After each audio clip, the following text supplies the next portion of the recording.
A little too strong for the gas struts, but we have actuation. Well, my friend Kevin has just arrived. Good morning. It's day 10.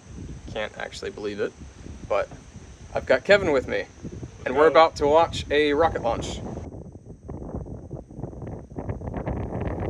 Now I'm back at the shop, and we're gonna start getting this thing put together, get documentation written, make sure that we've got everything on order that needs to be, and then just game plan to make sure we can execute on everything. So, time to get started. I'm just gonna eat breakfast first. What would I put across the back? Where'd I put it? I think this can look good though. That to me looks bulky. Yeah. Now if we go to something like this, see, I think that it looks great. That's what I was anticipating. This is heavier. This is a thicker material. You can't get it in the, yeah. It's probably only like an extra pound or something for the same length as what we're looking at. It's been so good having a couple extra hands in the workshop for just bolting things together, lifting and moving panels around. We worked to just figure out if we can get one panel to lift with some gas struts, and turns out we can, but unfortunately the gas struts I have are too powerful. They're 200 pounds of force each. That's a lot of force. Yeah. So I've ordered some new ones. Once they arrive, I'll slap them on and see how it works then. But at least I know that I can get a panel to articulate.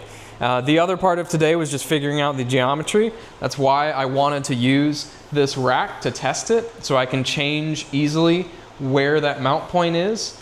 I'm planning on having this up here, right? So that it goes higher. Let me get the ladder, that way you can kind of hold, and I can slide these up to like somewhere up here. Everyone wants to say hi. Hi.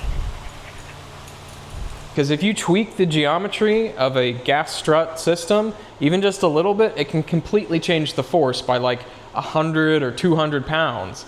So it's good to be able to fine tune that without like re-drilling all new holes and things like that. We did try out a 2-panel array to see how the gas struts would perform on that, and they were still too strong. It was better, but they were still a little too strong, and we didn't have a good mechanism to keep the panels from like sagging in the middle. Anyway, not a problem for right now. I'm going to fix that, but it was just awesome to see this thing in reality up high at like 135 degrees. That's such a crazy angle. Yeah, this is far too much force. It would just sling off. Yeah, it would take somebody out.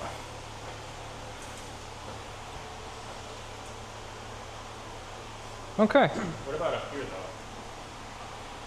though? Tell me what you think about that. Do you think it's just like, it's too much and I should go lower? Or do you think it's not enough and I need to go even higher so that the sun, if it's on the other side of the trailer, can hit the top panels?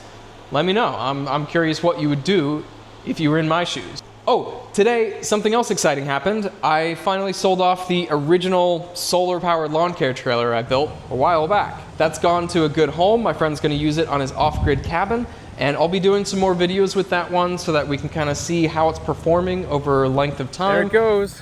Bittersweet moment, but he's gonna have a fantastic time with it, powering his off-grid cabin, so I'm excited for him. I'm gonna get back to work on a different method of securing the panels to the hinges and that whole rack system, because I wanna try out a couple different options before I commit fully to ordering a bunch of materials. I still have some time, so I think it's worth it to pursue a, optimize it a little bit. Maybe it's stronger, maybe it's lighter, maybe it's better looking, I don't know. So you'll be seeing more of Kevin around the shop. He's really good at project management, documentation, so he'll definitely be helping out with all of those things and trying to keep me on track, because I can easily get distracted, as you probably know. He's so tall. What do you think, Zelda? What do you think? And I'll see you in the morning. Good night.